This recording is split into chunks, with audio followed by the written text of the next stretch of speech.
Beam, Jai beam.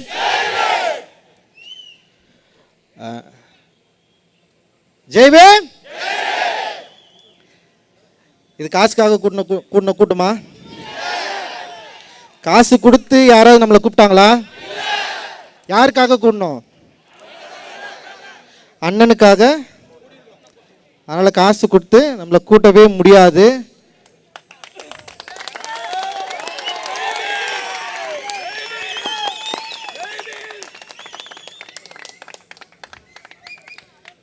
Actually வந்து ஒரு 6 நாளில் இது பிளான் பண்ணோம். இவ்வளோ பேர் வந்து நம்முடைய அண்ணன்கள், நம்ம கருத்தோடு ஒன்றிருக்கிற அண்ணன்கள், ஆம்ஸ்ட்ராங்கினுடைய படுகொலைக்கு சரியான நீதி வேணுன்ற அக்கறையில் வந்த அண்ணன்கள், சகோதரர்கள், சகோதரிகள், உங்களுக்கு எல்லோருக்கும் வந்து மிகப்பெரிய நன்றி. நீங்கள் வரலன்னா இந்த நிகழ்வு பெரிய வெற்றி அடைஞ்சிருக்காது. ஏன்னா ஆக்சுவலி வந்து எனக்கு பிரச்சனையே இல்லை. நான் நிறைய நிகழ்வுகளை பண்ணியிருக்கோம். அதில் கூட்டம் வரும் வரலன்றதை பற்றி நான் என்றைக்கும் யோசிச்சதே கிடையாது.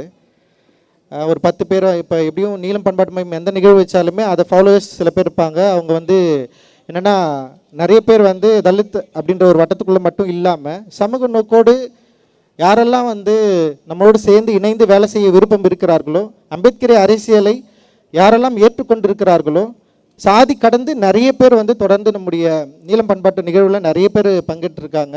அண்ட் நிறைய கல்வியாளர்கள் அதில் வந்து இருக்காங்க. ஸோ ஆனால் வந்து இந்த மாதிரி ஒரு நிகழ்வு நடத்துகிறப்போ அண்ணனுடைய கொலைக்கு நீதி வேண்டும் அப்படின்ற ஒரு போராட்டம் நிகழ்கிறப்போ சமூக வலைதளங்களில் இது குறித்து பல கேள்விகள் வந்து கேட்கப்பட்டது, பல விஷயங்கள் வந்து வாதிக்கப்பட்டது. குறிப்பாக எல்லாரும் சொன்னது என்னென்னா கலவரம் வரும். பல முற்போக்குவாதிகள் ரொம்ப அக்கறையோடு எழுதினாங்க. என்ன அக்கறை எழுதினான்னா திமுக அரசின் மீது குற்றங்கள் நிகழ்த்துவதற்கு, அதாவது குற்றம் சாட்டுவதற்கு இந்த நிகழ்வு காரணமாக அமைந்துவிடக்கூடாது. இந்த நிகழ்வில் கலவரத்தை உண்டு பண்ணுவதற்கு வாய்ப்பு இருக்கிறது. ஆனால் கலவரம் வரும், கலவரம் வரும், கலவரம் வரும். இந்த நிகழ்வில் கலவரம் வரும், ஆனால் எச்சரிக்கையாக இருங்கள். இதை ஏன் எழுதணும்னு எனக்கு தெரியல. இந்த கலவரம் வரும் அப்படின்ற எச்சரிக்கை உணர்வு இந்த நிகழ்வில் யாரும் போய் கலந்துக்க கூடாது அப்படின்ற ஒரு எண்ணத்தில் எழுதப்பட்டதா அப்படின்ற ஒரு கேள்வி வந்து நமக்கு வந்து ரொம்ப ஈஸியாகவே வந்தது ஆக்சுவலி. ஸோ அப்படி இருக்கிறப்ப தான் நம்ம இந்த நிகழ்வை நடத்துகிறப்போ வந்து நிச்சயமாக வந்து ஒரு பெரிய ஒரு அணிதிரள் நிகழணும். அப்படி வந்தால் தான் இங்கே இருக்கிற ஆட்சி, இங்கே இருக்கிற ஆட்சியாளர்கள், இங்கே இருக்கிற நிர்வாகிகள், இங்கே இருக்கிற காவல்துறை எல்லாருமே இந்த மக்களுக்கான தேவையை அண்ணன் ஆம்ஸ்ட்ராங்குடைய படுகொலைக்கு சரியான நீதியை பெற்றும் தருவரை இந்த மக்கள் ஓய மாட்டார்கள் அப்படின்ற பயம் அவங்களுக்கு வரணும் அப்படின்றது தான் நம்மளுடைய முக்கியமான கோரிக்கை. பயம் இல்லைன்னா அவங்க நம்மளை விமர்சிக்கவே மாட்டாங்க. ஃபர்ஸ்ட் பயம் இருக்கிறதுனால தான் தொடர்ந்து நம்மளை வந்து ஏதாவது டீகோட் பண்ணிட்டே இருக்கிறாங்க. முதல்ல தலித்துகளுடைய வாய்ஸை வந்து இவங்க யாருமே வந்து என்ன பண்ணாங்கன்னா அதோட தனித்துவத்தை இவர்கள் வந்து உணர்ந்து கொள்வதே இல்லை. தலித்தோட வெற்றியாக இருக்கட்டும், தலித்தோட வாய்ஸாக இருக்கட்டும், தலித் வந்து ஒரு இடத்துல வந்துட்டானே, தலித் வந்து அவனுடைய திறமையினால முன்னாடி வந்தான்னு சொல்ல மாட்டான். ஒன்று கோட்டாவில் வந்தான்னு சொல்கிறான், 8 மணி அவனுக்கு கோட்டா அதனால தான் உள்ளே வந்துட்டான் அப்படின்னு சொல்கிறானுங்க. அப்படி இல்லைன்னு வச்சுக்க, அவனுக்கு பின்னாடி யாரோ ஒருத்தர் இருக்கிறான், அவனுக்கு பின்னாடி யாரோ ஒருத்தர் நிதி கொடுக்குறான், அவனுக்கு பின்னாடி ஒருத்தர் இருக்கிறான், வேற ஒரு சித்தாந்தம் வந்து அவங்கள வந்து செயல்படுத்துது, நடைமுறைப்படுத்துது. எவ்வளவு அயோக்கியத்தனமான பொய்யை என்னுடைய உண்மைக்கு முன்பாக உன்னால உருக்க வைக்க வேண்டி இருக்கிறத நீ வந்து புரிஞ்சுக்கணும். உன்னால வந்து என்னுடைய உண்மைக்கு எதிராக ஒரு உண்மையை உன்னால கொண்டு வரவே முடியல. நான் உண்மையை பேசுறேன், என்னுடைய மக்களுடைய பிரச்சனையை பற்றி பேசுகிறேன், எங்களுக்கான வேண்டுதலை பற்றி பேசுகிறேன், எங்களுக்கான விடுதலை பற்றி நாங்கள் பேசுகிறோம். அதனால் எங்களுடைய விடுதலை என்ன, எங்களுக்கு என்ன தேவை இருக்கிறது, இந்த சமூகத்தில் எங்களுக்கான பாதிப்பு என்ன இருக்குது, நீதி கட்சி காலத்திலிருந்து இப்போ வரைக்கும் எங்களுக்கு இழைக்கப்பட்ட அநீதிகள் என்ன, எங்களுடைய பங்கு, அதாவது பிரதிநிதித்துவத்தை நீங்கள் இன்னைக்கு வரைக்கும் தராமல் இருக்கிறத பற்றி நான் கேள்வி கேட்குறேன். என்னுடைய பிரதிநிதித்துவத்தை தரலன்னு சொல்லிட்டு கேள்வி கேட்டோன்னே நீ என்ன சொல்கிறேன்னா, உனக்கு பின்னாடி ஒருத்தர் இருக்கிறான், நீ ஒரு பி டீம், நீ ஒரு ஆளு, அவன் சொல்லி தான் நீ எழுதுற.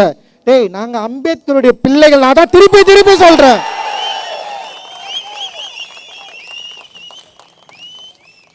அறிவாசன் அம்பேத்கருடைய பிள்ளைகள், அயோத்திதாசர் பண்டிதர். உங்களால் நினைச்சு கூட பார்க்க முடியாத டெக்ஸ்டை கிரியேட் பண்ணவர், நரேஷனை கிரியேட் பண்ணவரீங்க. அதற்கு முன்னாடி ஜான் ரத்தினம், ரெட்டமலை சீனிவாசன், மீனம்மாள், MC ராஜா நீதி கட்சியில் இருந்தாரு, சேர்ந்தாரு. அவருடைய கோரிக்கைகளை நீங்க நிராகரிச்ச வெளியே வந்தாரு, நீதி கட்சி விட்டு வெளியே வந்தாரு.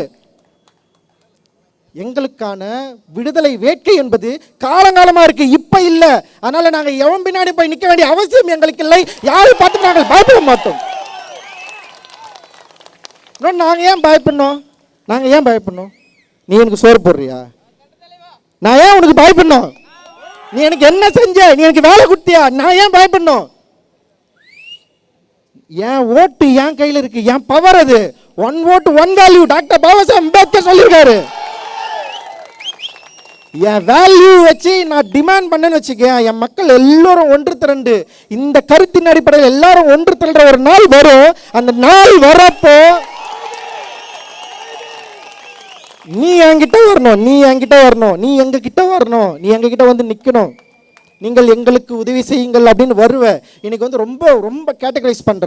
ஒரு கேள்வி கேட்டாலே வந்து உடனே வந்து இவர்களுக்கு பின்னாடி இது இருக்கிறார்கள், உடனே வந்து கேட்டகரைஸ் பண்ணி யாரு கூட்டின்னு வர? எங்க வீட்டுல இருந்து ஒரு அண்ணனை கூட்டின்னு வந்து நிற்கிற நீ பார். அவருடைய குரல் தான் சமூகத்துக்கு தேவையான குரல். என் குரல் வந்து பிரிச்சிடுமா? நோயுடைய ஒரு சமூகத்தை நோய் இருக்குதுன்னு சொல்றதுல என்னுடைய பிரச்சனைன்றது வந்து சரியானது.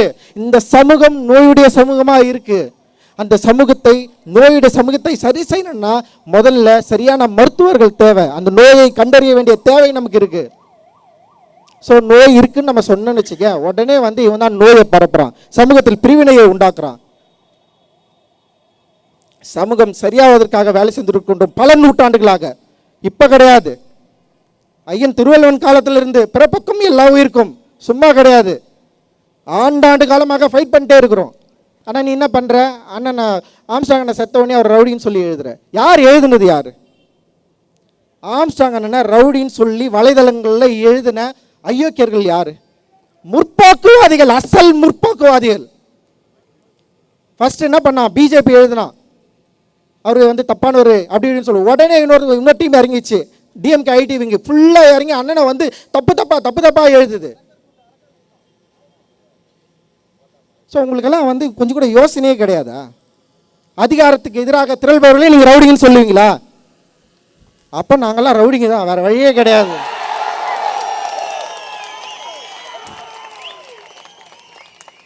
ஸோ நான் இன்னும் தெளிவாக சொல்கிறேன், காவல்துறைக்கு எச்சரிக்கையே விடுறேன். காவல்துறைக்கு எச்சரிக்கை தான். இவ்வளோ மக்கள் இருக்கிறாங்க.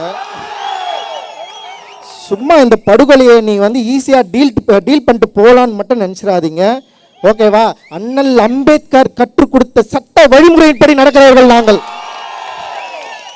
10 லட்சம் தலித்களை ஒன்று திரட்டி வன்முறைக்கு நோக்கி நகர்த்தல அண்ணல் அம்பேத்கர். 10 லட்சம் தலித்களை திரட்டி வன்முறை நோக்கி நகர்த்தவில்லை, பௌத்தம் என்கிற அறவழியை நோக்கி நகர்த்தியவர் தான் எங்கள் ஐயா பாபா சாஹேப் அம்பேத்கர்.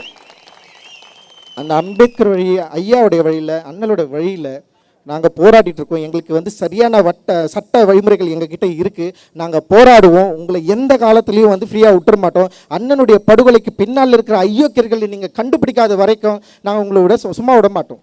உண்மையிலே சொல்கிறேன். ஸோ அதனால் வந்து நீங்கள் வந்து எங்களை த்ரெட்டன் பண்ணாதீங்க. ஃபஸ்ட்டு உடனே வந்து த்ரெட்டன் பண்ணிகிட்டே இருக்குது. நீங்கள் இப்படி பண்ணக்கூடாது, அப்படி பண்ணக்கூடாது. அண்ணன் டெத்து வந்து படுத்துட்டு இருக்கிறாரு, அண்ணன் வந்து மாச்சூரில் இருக்கிறாரு. எவ்வளோ மோசமாக அணுகுனீங்க எங்களை. ஆனாலும் கூட அண்ணன் வழி வந்தவர்கள் எந்த வன்முறைக்கும் மக்களை வந்து கூட்டு போகாமல் பயங்கரமாக வந்து மக்களே வந்து வன்முறையை நாடாமல் இன்னைக்கு இவ்வளோ மக்கள் கூடி இருக்கிறோம். ஆனால் யாருமே வன்முறை பக்கம் திரும்பாமல் இங்கே பாருங்கள் எவ்வளோ அமைதியாக கோரிக்கைகள் மூலமாக, தேவைகள் மூலமாக எவ்வளோ வந்து அறவழியில் நாங்கள் வந்து பேசிகிட்டு இருக்கிறோம். சும்மா எங்களை வந்து திருப்பி வந்து ரொம்ப மோசமாக வந்து நீங்கள் கேட்டகரைஸ் பண்ணுறது வந்து ரொம்ப ரொம்ப தப்பு. தயவு செஞ்சு அதை நிறுத்திக்கோங்க. இது எச்சரிக்கை தான். ஸோ காவல்துறையை நாங்கள் நம்புகிறோம். காவல்துறையுடைய விசாரணை எப்படி போயிட்டுருக்குன்னு நாங்கள் வெயிட் பண்ணுறோம். காவல்துறையுடைய விசாரணையின் மேலே எங்களுக்கு நம்பிக்கை இல்லாத பட்சத்தில் எங்களுடைய டிமாண்டுகள் மாறும். அந்த டிமாண்ட் டெஃபினட்டாக நாங்கள் என்ன முன்வைக்கிறோமோ அதை நீங்கள் செய்து தர வேண்டிய கட்டாயத்தை நாங்கள் உருவாக்குவோம். பயங்கர பவர்ஃபுல்லான லீடர் அண்ணன், மெட்ராஸே கட்டி ஆண்டார். உண்மையிலே பல மறைமுக சூழ்ச்சிகள் இருக்குது. அண்ணல் ஆம்ஸ்ட்ராங் அண்ணனுடைய பவரை புரிஞ்சுக்க, அதாவது அந்த பவரை வந்து அவனுங்க வந்து காலி பண்ணுறதுக்கு பெரிய சூழ்ச்சி தான் நிகழ்ந்திருக்கு. இதில் ஆம்ஸ்ட்ராங் அண்ணனை மீறி மெட்ராஸில் ஒரு விஷயம் நடந்துடாது. இப்போ வந்து சொன்னாங்கல்ல, பயங்கரமான அண்ணெல்லாம் சும்மா சும்மா வெள்ளைக்கு அப்படி நிற்கிறாரு. செம்ம பவர்ஃபுல்லான பர்சனு. யாரையும் வன்முறை நோக்கி எல்லாம் நகரத்தில் நான்லாம் வந்து அவர்கிட்ட போய் தொடர்ந்து வந்து நான் ரொம்ப கோவத்தில் கூட போவேன். போகிறப்ப நான் வந்து சார் உங்கள் வேலை என்ன, போய் டைரக்ட் பண்ணுங்கள், வேறு எதுவும் பண்ணாதீங்க, இதுதான் சொல்லி சொல்லி அனுப்பிச்சிட்டே இருப்பார் வன்முறை நோக்கி நகரத்தில். ஸோ அந்த பவர்ஃபுல்லான லீடர் பல பேர் உருவாக்கிட்டு போயிருக்காரு. இங்கே அவர் இல்லைன்னு உடனே நீங்கள்லாம் வந்து பயங்கரமாக சந்தோஷமாக ஜாலியெல்லாம் இருந்துடாதீங்க. இந்த சென்னையை, இந்த மெட்ராஸை எங்களை மீறி யாரும் ஆட்சி செய்யவே முடியாது.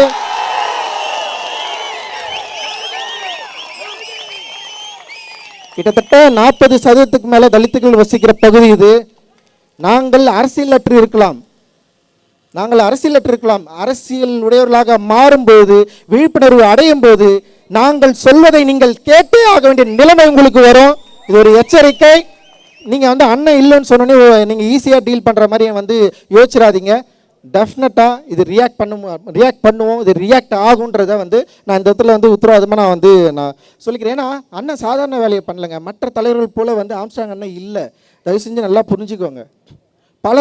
பல பேர் உருவாக்கியிருக்காரு, பல பேர் படிக்க வச்சுரு. அதை மீறி அண்ணனுடைய இறப்பில் எனக்கு சில சந்தேகங்கள் இருக்குது. அதில் என்னென்னா, அண்ணன் வந்து தீவிரமாக இந்து மதத்துக்கு எதிராக போராடியவர். நல்லா வந்து புரிஞ்சுக்கணும். பௌத்த மத மாற்றத்தை தன்னுடைய வாழ்க்கை நெறியாக உயர்த்தியவர். பௌத்த கோயிலை முதல்ல கட்டி எல்லாரையும் பௌத்தர்களாக மாற்றியவர். அப்போது நமக்கு ஒரு இயல்பாகவே ஒரு சந்தேகம் வருது, இதில் வேறு ஏதாவது சூழ்ச்சிகள் இருக்கா?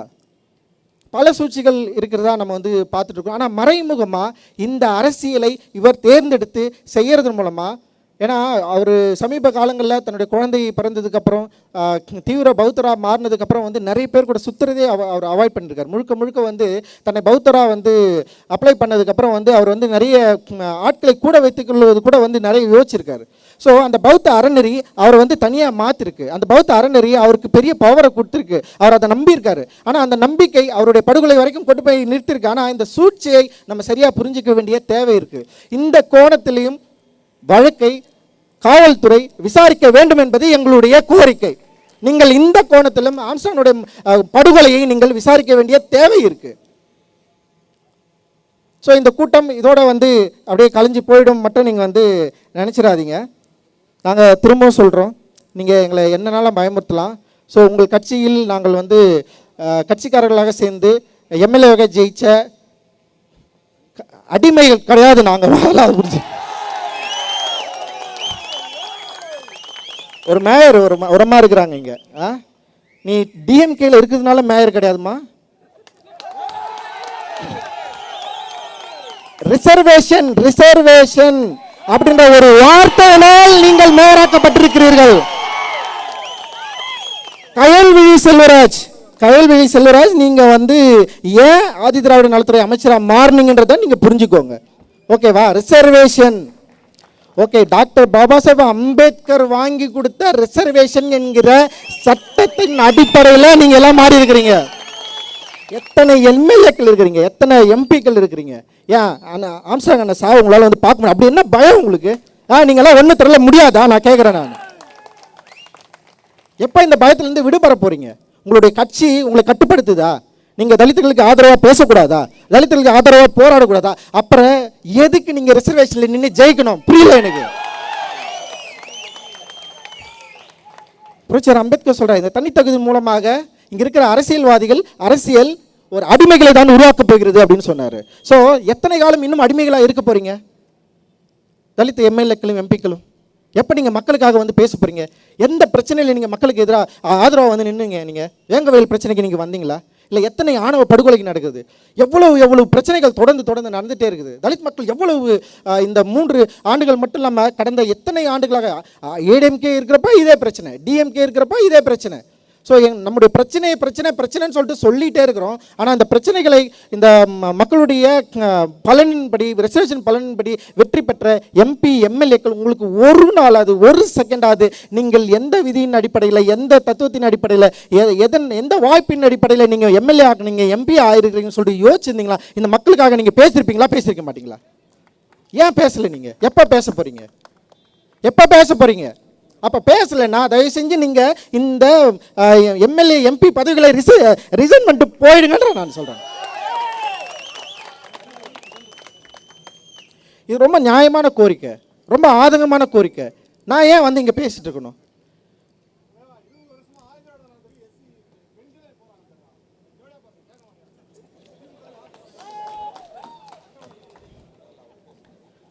ஸோ இதுதான். அப்போ இவ்வளவு பிரச்சனைகள் இருக்கு. அப்போ அதிகாரம் உங்ககிட்ட இருக்கு. இந்த அதிகாரம் ரிசர்வேஷன் கோட்டானால உங்களுக்கு வந்திருக்கு. அந்த ரிசர்வேஷன் கோட்டாவை பயன்படுத்தி கொண்டு நீங்கள் உங்கள் சுகபோக வாழ்க்கையை வாழ்ந்து கொண்டிருக்கிறீர்கள். ஆனால் நம்ம மக்கள் பாதிக்கப்படுகிறப்போ, நம்முடைய தலைவர் வெற்றி கொள்ளப்போ உங்களால் வந்து பார்க்க கூட முடியல, அதுக்காக பேச முடியல, ஒரு சின்ன அறிக்கை கூட கொடுக்க முடியலையானா நீங்கள் அடிமைகளா? அடிமைகள் இல்லையா? ஸோ நாங்கள் அடிமைகள் கிடையாது. ஓகே, நான் உங்களுக்கு பயப்பட வேண்டியது கிடையாது, எங்களுக்கு பயம் கிடையாது.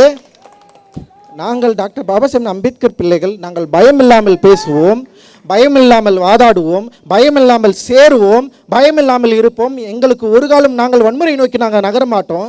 ஆனால் சட்டத்தின் வழிபடி, ஓட்டின் வழிபடி எங்களுடைய வலிமையை உங்களுக்கு உணர்த்துவோம் அப்படின்றது தான் எங்களுடைய எச்சரிக்கை. ஸோ அதுதான். அதனால் வந்து திடீர்னு வந்து நம்ம ஏதோ ஒன்று பேசினாலே வந்து உடனே ஒரு கதை ஒன்று கட்டி இப்படி ஒன்று பண்ணோம் அப்படி ஒன்று பண்ணோன்னு சொல்லிட்டு நம்ம அண்ணன்களே நமக்கு எதிராக நிறுத்துறது இதெல்லாம் ரொம்ப கடுமை, ரொம்ப ரொம்ப கவலையாக இருக்குது. அப்படியெல்லாம் கிடையாது. அண்ணன் திருமாவளவனுக்கு நான் சொல்லிக்கிறேன், தயவு செஞ்சு ஆனால் உங்களுக்கு எதிராக நாங்கள் ஒரு காலம் இருக்க மாட்டோம்னா, உங்களுக்கு எதிராக நாங்கள் இருக்கணும். எங்களுடைய குரல் நீங்கள், எங்களுடைய குரல் நீங்கள். உங்களை நாங்கள் ஒரு காலம் விட்டுவிட மாட்டோம், உங்களை ஒரு காலம் நாங்கள் விட்டுவிட மாட்டோம், உங்க கூட தான் நிற்போம். ஒவ்வொரு அண்ணனுக்கும் சொல்றேன். ஆம்ஸ்ட்ராங் அண்ணன், ஆம்ஸ்ட்ராங் அண்ணன் பகுஜன் சமாஜ் கட்சி.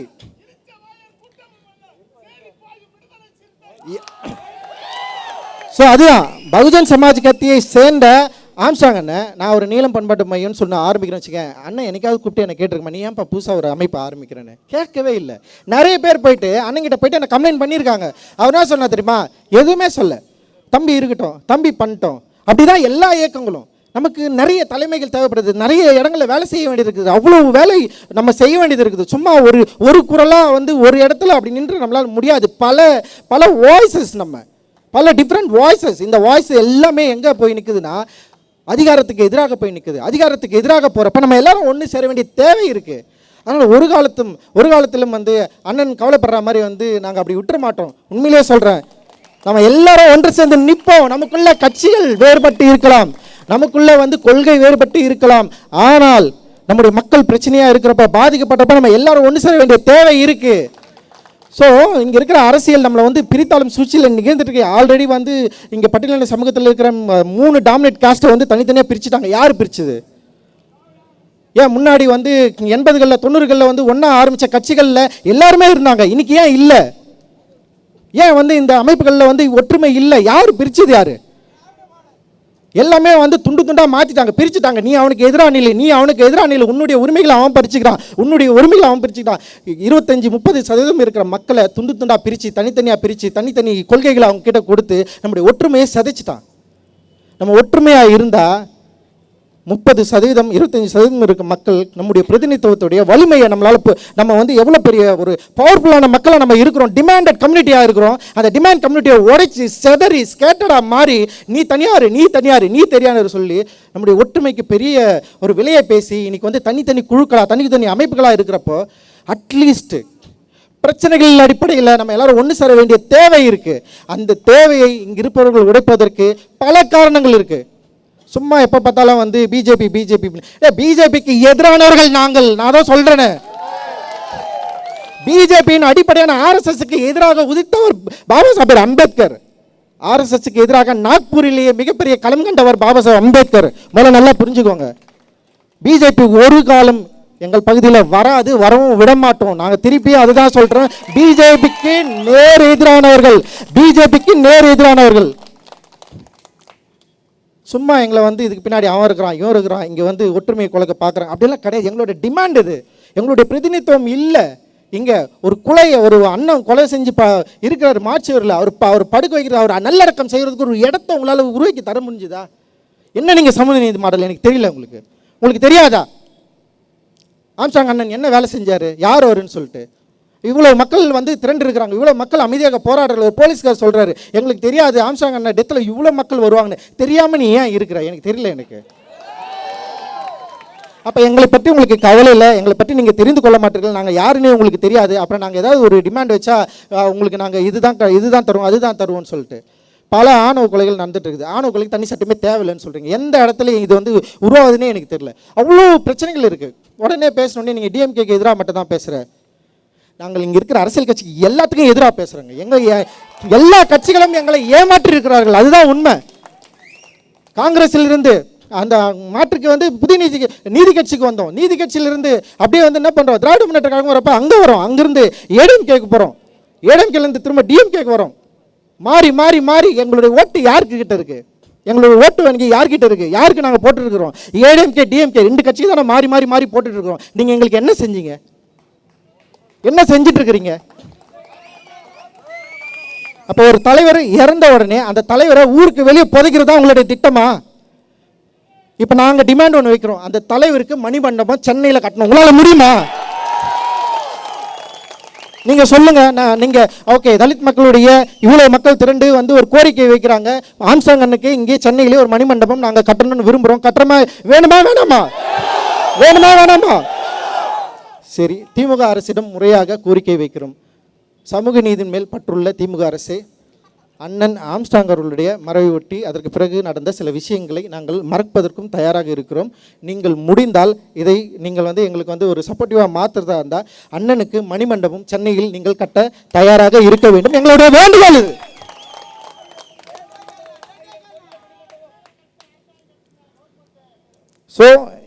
ஸோ எங்களுக்கு டிமாண்ட் வைக்க நிறைய இருக்குது. ஏன்னா எங்களுடைய பிரதிநிதித்துவம் இதுவரைக்கும் சரியாக கொடுக்கப்படவில்லை. Not only DMK, ADMK and எந்த கட்சியாக இருந்தாலும், இன்னும் ஈவன் கம்யூனிஸ்ட் கூட நான் வந்து சொல்கிறேன், எல்லார்கிட்டையும் நான் சொல்கிறேன், எங்களுடைய பிரதிநிதித்துவம் உங்களுடைய கட்சியில் சரியாக இல்லை. எங்களுடைய மக்களுடைய தொகைக்கு ஏற்ப நீங்கள் பிரதிநிதித்துவத்தை அளிக்கவில்லை.